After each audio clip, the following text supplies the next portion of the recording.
Sa mga oras nito, Panginoon, patuloy po kami, Lord, nagpapakumbaba, Panginoon, sa iyong harapan, Panginoon. At patuloy po kami, Panginoon, na nagpapalinis, Panginoon, ang aming mga kaisipan, ang aming mga puso, Panginoon.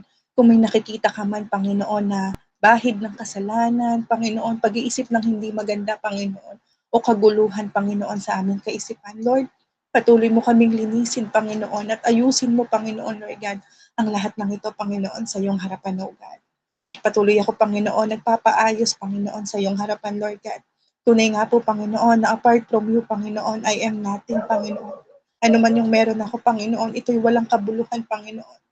Wala akong nalalaman, Panginoon, pero Lord, salamat, Banal na Espiritu, dahil tunay nga po, Panginoon, na ikaw nga, Panginoon, ang siyang nagpapaunawa at nagpapaintindi sa akin, Panginoon, ng mga salita mo, Panginoon, na nagiging pag-asa ko, nagiging kagalakan ko, Panginoon, Lord God, sa bawat araw, Panginoon. Kaya Lord, maraming salamat din, Panginoon, sa mga kapatiran ko, Panginoon, Lord, na patuloy na nagpapatuloy, Panginoon, Lord God, na sa kabila ng mga pagsubok, sa kabila ng mga problema, Panginoon, nakikita mo, Panginoon, ang kanilang mga desire, Panginoon, Lord, kahit na patuloy, Panginoon, na masunod, Panginoon, yung kalooban mo, Panginoon. Kaya, Lord, maraming salamat, patuloy mong pagpalain, Panginoon, ang mga anak mo nito, Lord God. In the name of Jesus and Lord, Panginoon, Banal na Espiritu, ikaw ang siyang magsalita sa pamamagitan, Panginoon, ng aking buhay, sa pamamagitan ng mga labing ito, Panginoon. Gamitin mo lamang ako, Panginoon. Itago mo ako sa iyong likuran, Panginoon, at ang mahayag, Panginoon, ikaw, Panginoon, Lord God. Ikaw ang siyang kumilos, ikaw ang siyang maging boses, Panginoon, ng buhay na ito. Lord, maraming salamat, Panginoon. Ibinabalik ko po sa iyo, Panginoon, ang pinakamataas na papuri, pagsamba, pagluluwalhati at parangal sa tanging pangalan ng aming tagapagligtas na si Yeso Cristo. In Jesus' name. Amen. Amen. Ito na naman po ako, kinakabahan na naman po ako. Pag kinakabahan pa naman po ako, lahat po nawawala sa isip ko po. Amen. Tayo po ay dadako. No? Makikita po natin dito sa Mateo 13, no? Talagang puro po patungkol sa taninhaga. Amen. At binasa ko nga po siya isa-isa. Talagang ang pinapatungkulan po talaga neto, no, ay patungkol po talaga sa kaharian ng langit. Kaya talagang, alam niyo po, kahapon nag-aaral ako, pero talagang, alam niyo po, kanina talagang, yun po, talagang ang kaaway po talagang nagbibigay ng distraction para hindi po talaga tayo makapag-focus. Amen. Pero talagang salamat sa Banal na Espiritu kasi siya po talaga yung tutulong po talaga sa atin. Amen. Siya po yung magsasalita. Amen. Sabi po dito, babasahin ko lamang po sa Mateo 13, verse 44 to 50. Sabi po dito, ang kaharian ng langit ay katulad ng kayamanang nakabaon sa isang bukid. Nahukay ito ng isang tao, ngunit agad itong tinabunan. Tuwang-tuwa siyang umalis at ibinenta ang lahat ng kanyang ari-arian upang bilhin ang bukid na iyon. Verse 45, ang kaharian ng langit ay katulad din ng isang negosyante na naghahanap ng mga mamahaling perlas. Nang makita siya ng isang perlas na napakahalaga, umuwi siya at ipinagbili ang lahat ng kanyang ari-arian at binili ang perlas na iyon. Verse 47, ang kaharian ng langit ay katulad din ng isang lambat na inihagis sa dagat at nakahuli ng sari-saring isda. Nang mapuno ang lambat, hinila ito sa pangpang, naupo ang mga tao habang tinitipon nila sa sisidlan ang mabubuting isda at itinatapon naman ang mga isdang hindi mapapakinabangan. Gayon din ang mangyayari sa katapusan ng daigdig. Darating ang mga anghel, ihihiwalay ang masasama sa mga matuwid at ihahagis ang masasama sa naglalagablab na apoy. Doon mananangis sila at mangangalit ang kanilang mga ngipin.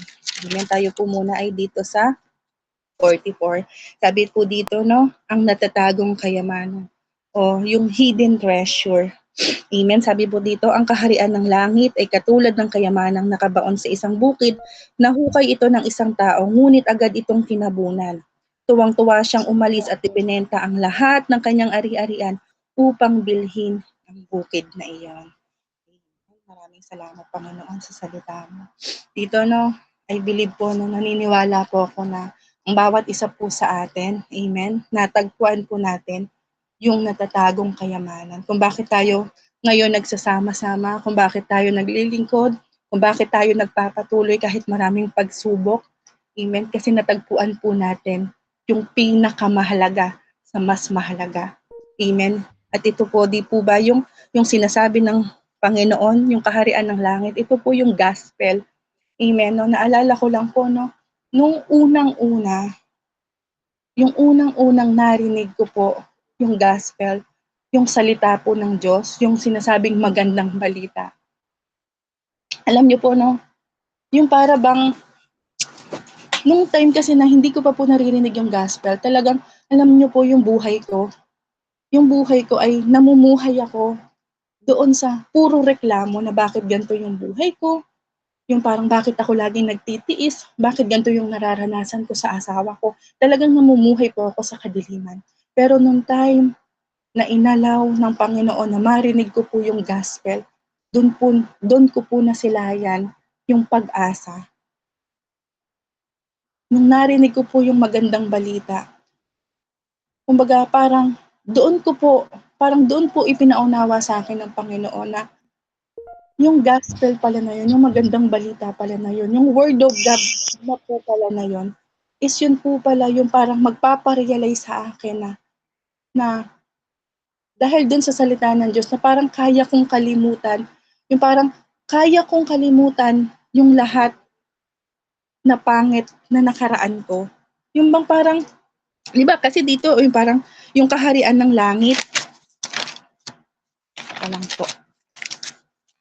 Kumbaga dito, no, pinapatungkalan po ito dun sa isang tao na sinasabi po, di ba dito, yung kayamanan, di po ba? Teka lang po. Sabi po dito, yung nahukay ito ng isang tao, ngunit agad itong tinabunan, tuwang-tuwa siyang umalis at ibinenta ang lahat ng kanyang ari-arian upang bilhin ang bukid na iyon. Di po ba, ito po ay pinapatungkulan sa isang tao na yung taong yon, yung kayamanan na na-discover niya doon sa bukid, di ba, ay napakahalaga. Na parang sinasabi niya sa sarili niya na ano man kung ano man yung meron siya, ano man yung ari-arian na meron siya, na parang nakita niya na mas mahalaga, amen, yung natagpuan niya doon sa bukid na yun, na parang handa siya, na parang sinasabi niya sa sarili niya na, di ba, ibebenta ko ang lahat. Sinabi niya po talaga na ibebenta ko ang lahat ng ari-arian ko, di ba, na makamit ko lamang yung bukid na yun. Amen, no? Parang sinasabi po kasi ng Lord dito, no, yung parang ang pinakita po sa akin ng Panginoon na bilang tayo po, no, na nakakarinig na ng salita ng Panginoon na ganun po pala kahalaga sa isang taong nakaunawa ng kaharian ng langit. Di po ba na parang kaya niyang iwan yung dati niyang pagkatao, di ba, kaya niyang ipagpalit yung lahat ng meron siya, masunod niya lamang yung utos ng Panginoon, masunod niya lamang yung kalooban ng Panginoon. Amen? Yung bang kaya niyang iwan yung dati niyang pagkatao, masunod niya lamang yung kalooban o yung pinag-uutos po ng Panginoon, na parang sinasabi po ng Panginoon sa akin, anak, nakita mo yung tao na yan? Diba? Dapat po pala, sabi niya, anak, dapat yan yung maging pananaw mo. Yan yung maging pananaw niyong lahat. Na, diba, yung parang dahil doon sa natagpuan niya, 'di ba? Yung parang kaya niyang ipagpalit yung lahat ng meron niya, makamtan niya lamang 'yun. 'Di ba? Bilang mananampalataya po, no? Di po ba ganun din po tayo nung nakarinig po tayo ng salita ng Diyos, 'di ba? Parang nagkaroon tayo ng pag-asa na parang kaya nating kalimutan yung lahat ng meron tayo tapos iaano pa nga.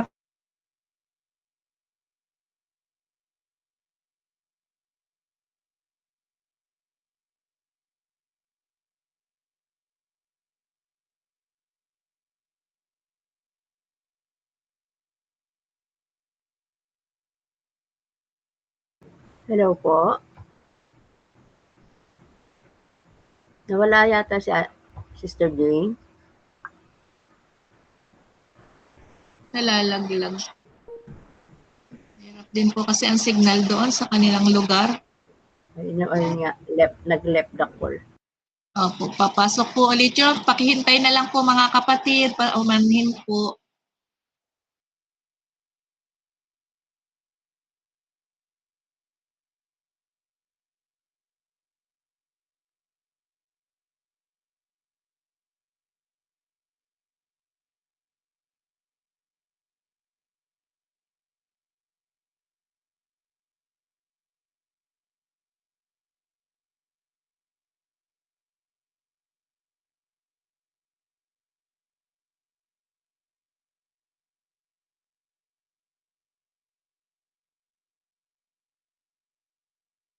Anyway, ayan, sige po. Tayo po ay habang inaantay po natin si Ate Jane, atin po sasaluhin kami pansamantalaan po.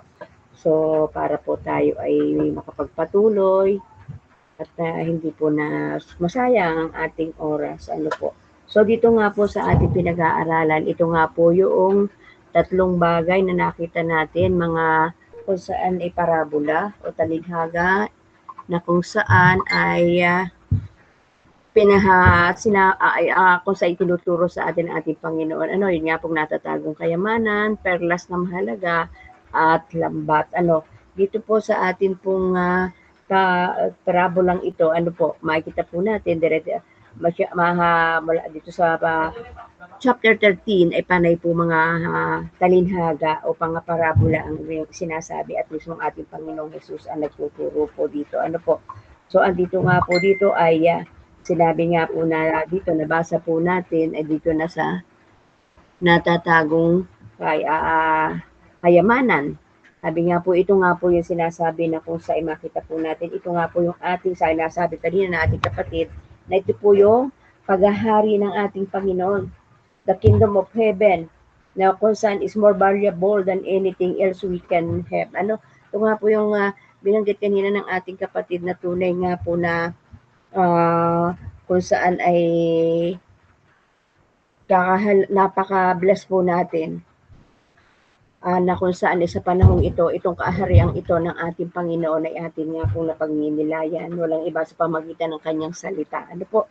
Kasi sabi nga po, sabi nga po dito, dapat po tayong tao, mga nilikha ng ating Panginoon, lalo na kung saan ay may relasyon na sa Kanya, na andun nga po na tayo pinagninilayan ng kanyang salita.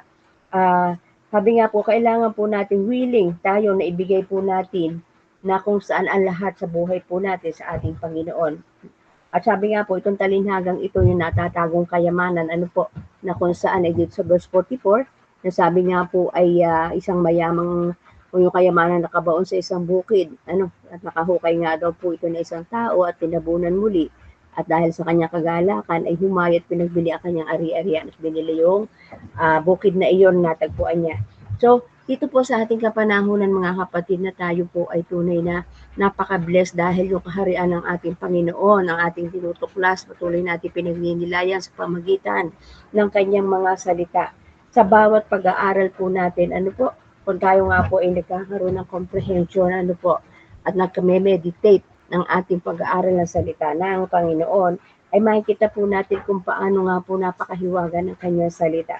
Kami nga po dito, ito yung kung sila nga na-discover nga po ng taong ito, yung pinakamahalagang kayamanan sa kanyang sa lupa na kung saan kanyang nakita at andun nga po na kung saan ito po ay sa saliksik nga po niya ay andun nga po na kung saan ay tinanggap niya sa kanyang kalooban na ito yung pinakamahalaga at nawa sa atin po, ano po, sa anumang trials, persecution, hindi po tayo bibitaw at patuloy na yung ating pananampalataya at pananalig sa ating Panginoon ay palalo pa nating pag-ibayuhin. Ano po?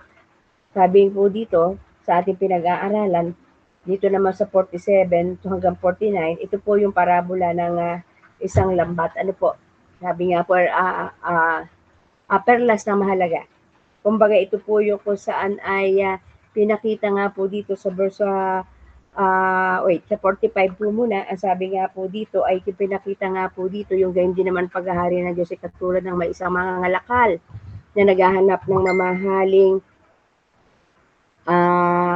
perlas na makakita na isang perlas na napakahalaga sa humayo at pinagbilian lahat ng kanyang ari-arian at binili iyon.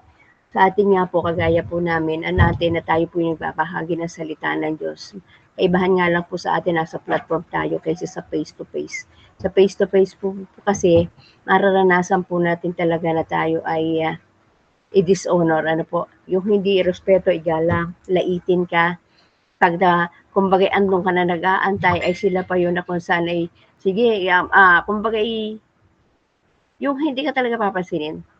Na kung saan sabi nga sa atin kung paano kahalaga natin i-appreciate ang igagala mo, respeto ang taong bumibisita sa inyong tahanan. Pero sila po, minsan nakakaranas po ako ng ganong mga pangyayari na talagang yung hindi ka respeto, yung pumagang parang lalaitin ka, o kaya hindi ka papansinin, na minsan ay naipanadama mo na yung pag-ibig, naibahagi mo ng salita ng ating Panginoon, but later on sila yung tatalikod at parang hindi ka kilala. No? Tatalikuran yung salita ng Diyos and physically, pag ikay nakasalubong kanya, ay parang wala ka nang nakilala. So, gano'n kanila na kung saan hindi nila pinahalagan yung sinasabi nga po dito, yung perlas na mahalaga na kung saan walang ibang salita nga ng ating Panginoon. Pero sa atin naman na kung saan nakikita po natin ang malalim ng ating pagkaunawa sa salita ng ating Panginoon, para nakita natin na tunay na ang dami pa nating dapat maunawaan. Ano po?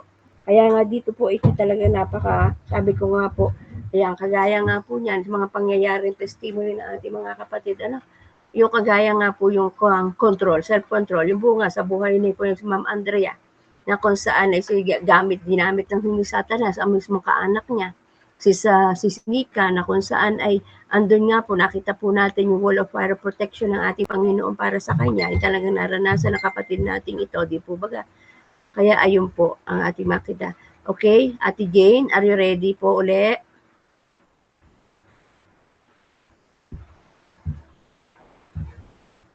Sister Jane?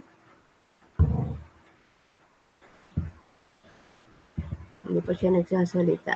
Sige po, Pastora, i-continuous niyo po muna at baka mag-share na lang po siya mamaya. Ano po? Okay. So, ayun po. Ayan, nag-left na ulit. Nahihina talaga ang signal siguro niya. So, makita po natin mga kapatid, ito po isang bagay na kung saan ay dapat nga po natin pinahahalagahan. Ano po? Yun nga po na kung saan habang nga po, sabi ko nga po, the more na umiidad ako, spiritually, the more na umiidad sa edad. Ano po? Eh talaga sabi ko, Lord, talagang yung aking 25 years in ministry, parang sa aking pagkatukla sa iyong salita ay parang isang parang kakudlit pala.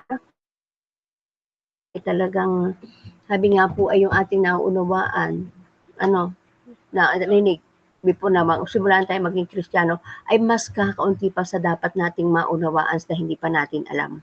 So yun po yung nakikita ko habang nag-aaral ng salita ng ating Panginoon. Nagbabahagi ka na nga dito physical, ay pagtapos nadagdag pa ito, at doon natin nakikita na paglalo natin sa pagkaalawa sa salita ng ating Panginoon. Kaya nga po, ito po yung kung saan ay pinakikita sa ating kung gaano kahalaga itong kalayang ito ng ating Panginoon na dito pa lang sa lupa ay nakikilala natin siya. Ano po? So ayun po, dito po sa lambat naman na sinasabi na kung saan ay yung malaking lambat na inihagis sa dagat na kahuling sari-saring isda nang mapuno at hinila ito sa pangpang ay naupo ang mga tao pang magpagbukod-bukurin ang mga isda. Tinipon nila ang mga sisidlang ang mabubuti, ngunit inapon ang mga walang kwenta. Gayon din ang pangyayari sa katapusan ng daigdig. Darating ang mga anghel at ihiwalay ang mga makasalanan sa banal at ihahagis ang mga makasalanan sa malingas na pugon. Doon mananangil sila at magangalit ang kanilang mga ngipin. Ayan. Ito pong parabolang ito ng mangingisda ng lambat ay ganun din po kung atin natatandaan yung parabola ng wheat and dates, yung pong trigo at yung pong dawag.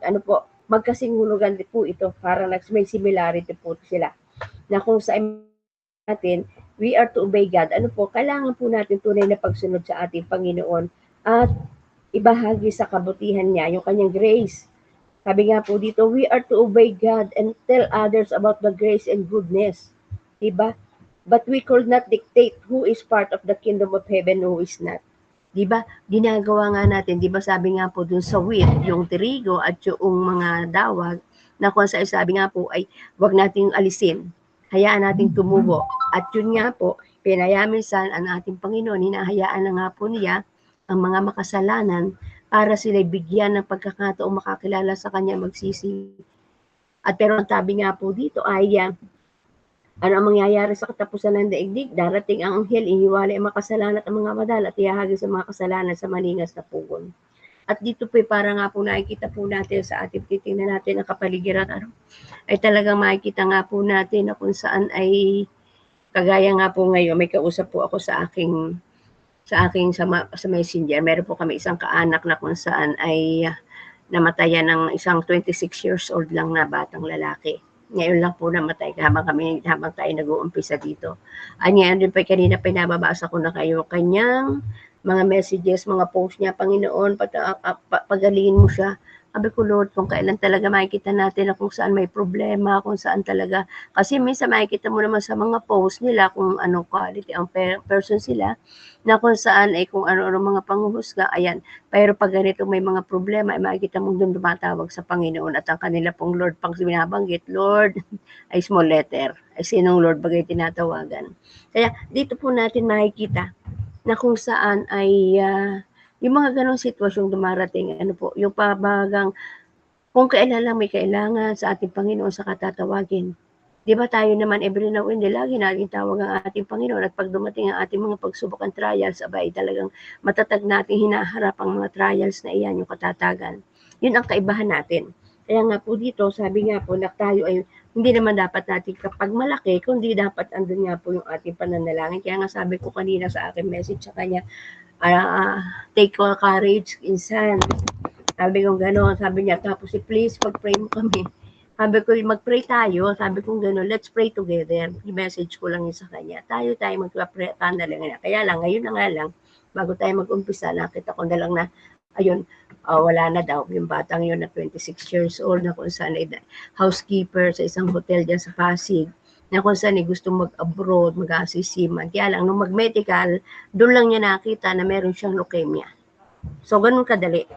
Na kung saan ay wala siyang sintomas, na kung saan ay naranasan, ay ngayon ay ma-detect lang sa kanyang mga medical ay doon lang nakita. So, ito po yung makikita ko kasi doon sa lang, hindi naman sa natin hinuhusgahan, pero kasi nga po, kita natin sa ating mga kaanak kung sino may relasyon at wala sa ating Panginoon. Ano po, kaya napaka-bless po natin dahil tayo po talagang tinawag ng ating Panginoon. Tayo yung kung saan ay, kumbaga ay sabihin natin na tayo nga po yung trigo na kung saan ay wag naman tayo yung pagkakaano na trigo natin ay wag tayong madalig ng mga uhay ng mga wheat na yon na kung saan ay yung weeds yung kung saan ay nangyayari sa mga buhay po natin. Kailangan po natin andun nga po na kung saan ay sabi nga po, we cannot dictate who is part of the kingdom of heaven and who is not. So dito nga po ay isosort kaya nga sabi nga po dito isa naman talinghaga na ihihiwalay ang makasalanan at mga banal. Dapat natin po natin mga kapatid na hindi lahat na tumatawag sa Panginoon ay maliligtas. Kaya patuloy natin saliksikin itong kingdom ng Panginoon habang tayo na andito pa at patuloy natin makita ang ating sarili sa patuloy nating pag-aaral. Sabi nga po dito, the sorting will be done at the last judgment for those infinitely more qualified than we. Sino nga po ba yung qualified na talagang dapat ay sa pagdating ng huling panahon ay tunay na tayo yung mga kung saan ay tinawag ng ating Panginoon at yung tunay na naglilingkod sa Kanya at tunay na anak niya. Marami pong pagkakataon, nasabi ko nga po yun, narinig ko po yung sa ating pong isang pastor na hindi lahat ng Kristiyano ay totoong Kristiyano. Meron kristyanuhan lamang. Ano po? Naalala ko po kasi nung ako ay magkaroon po ng guidance counselor dito po sa parting ko. Meron po silang private school. Kinuha po ako dito, nagpaalam po dito sa aming division. Sinabihan po ako na ang supervisor, okay, may kaibigan ako na mayroong private school, Christian school. Nasabi nga, ay Christian school daw, po. So ayan, di ako po yung nag-stay doon ng mga 3 months. Sa 3 months, nagulat ako. Kasi dito, sanay ako na kung saan andun niya po yung pagiging kasal, kahalubilo mo talaga yung mga pastor, may respeto, pagdating ko doon, nagulat ako. Yung asawa ng pastor, ay kung murahin ang mga batang estudyante nilang sa konting pagkakamali, ay talaga namang ang mga salita. sa mga salita ay talaga namumulaklak ang mga bad words. Sabi ko sa loob-loob ko, Lord, Christian ba to? Ba't ganito kanilang mga pananalita? Tapos kung mag-treat siya sa kanya mga nasasakupang mga teacher, ay walang karespeto. Sabi ko, sa loob ko lang yun. Sabi ko, ay di, tapos, ay di ganun nga po, wala silang, kumbaga kung kanyang murahin ang kanyang mga teacher, mga teacher niya, kasi private school, siguro more or less may mga 20 teachers siya. Private school yan, dito din po sa parting Laguna.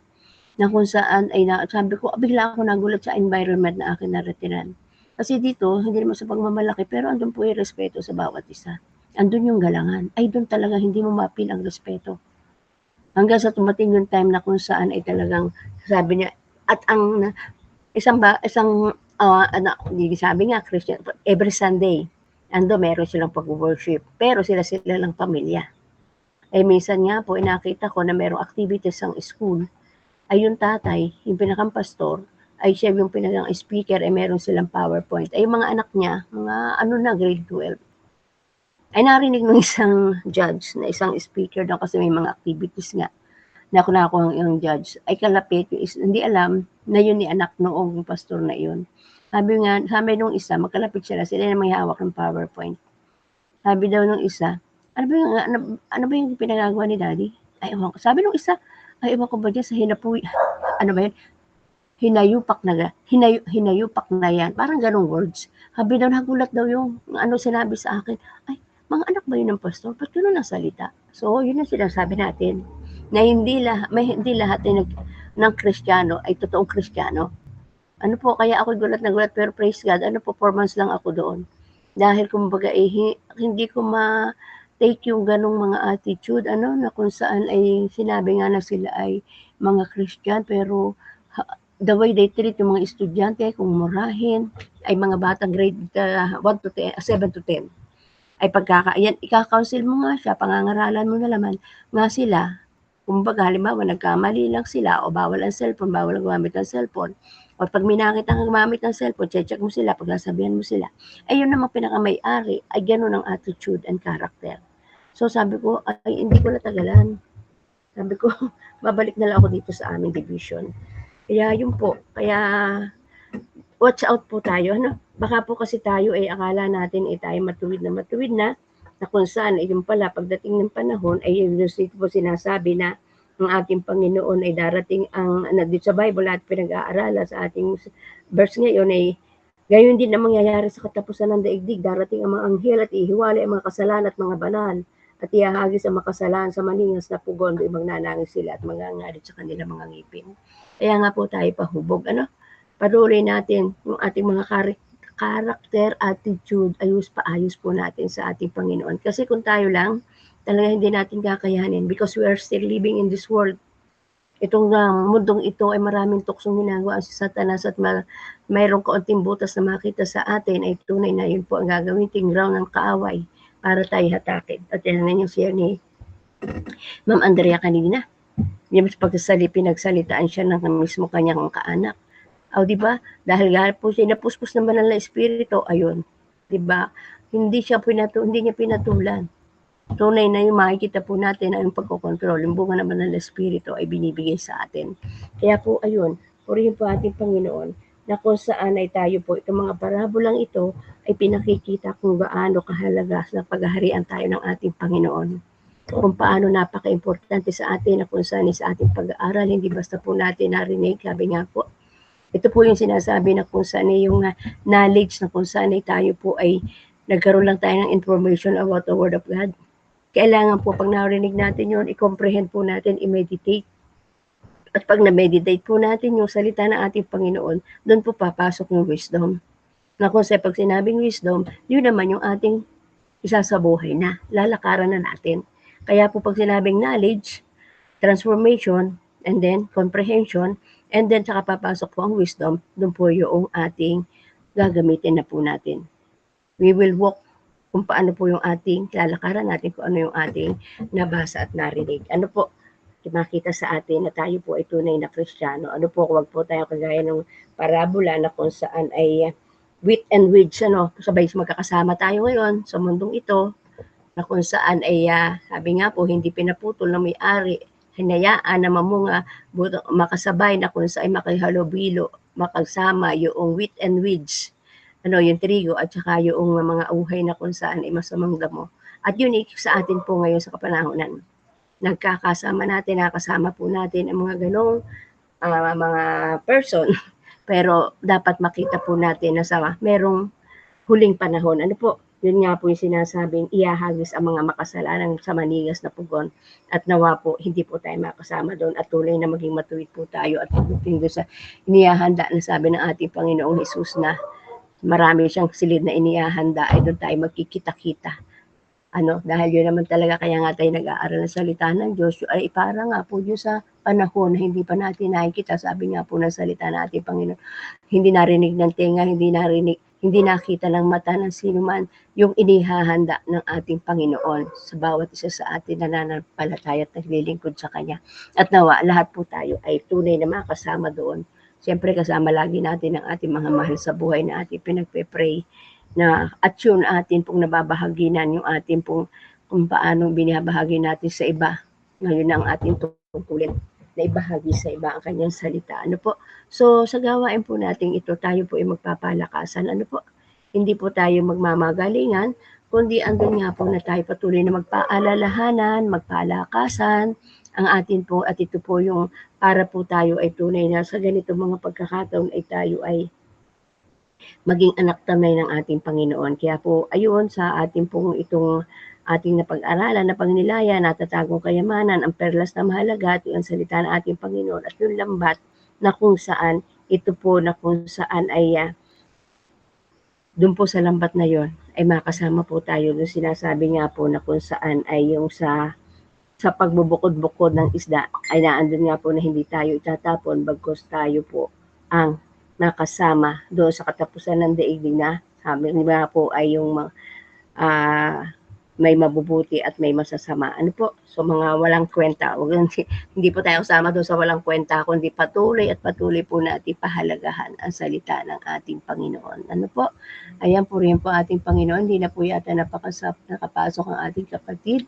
Sige po, tayo manalangin. Minsan pa, Ama, ako po nagpupuri, nagpapasalamat kung paano nga po, O Diyos, napakahalaga na kami nga po nagninilay ng iyong mga salita. At dito namin nakikita, Panginoon, kung kahalagahan nito sa aming pang-araw-araw na buhay, Panginoon. Yun nga pong kayamanan yun, na kami ay may relasyon sa iyo, na kami nakikilala ka namin, O God. Yung perlas na napakahalaga, ito po yung salita na pagninilayan namin. At yung lambat na kung saan, O God, sa huling panahon ay makikita namin kung sino nga po, O Diyos, yung karapat-dapat sa iyong banal na harapan. Pero kami sumasamo sa iyo, Panginoon, na nawa nga po, bawat isa sa amin ay patuloy mong turuan, agapayan, at patuloy na bigyan kami, O Diyos, ng patuloy na pagkakataon na ikaw ay makilala pa namin na lubusan, O Diyos, habang kami nandito pa sa mundong ito, Panginoon. Lord, hayaan mo nga po na yung salita mo na amin na pagninilayan ay hindi mawala ng kabuluhan.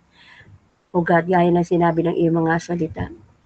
Ang mga salita mo kung saan ay amin po na pagninilayan ay hindi mawala ng kabuluhan, bagkus ito po, O Diyos, ay tunay na amin po maisabuhay yung ganap, Panginoon, in Jesus' name. Salamat po sa gabing ito at sa oras na ito, Panginoon.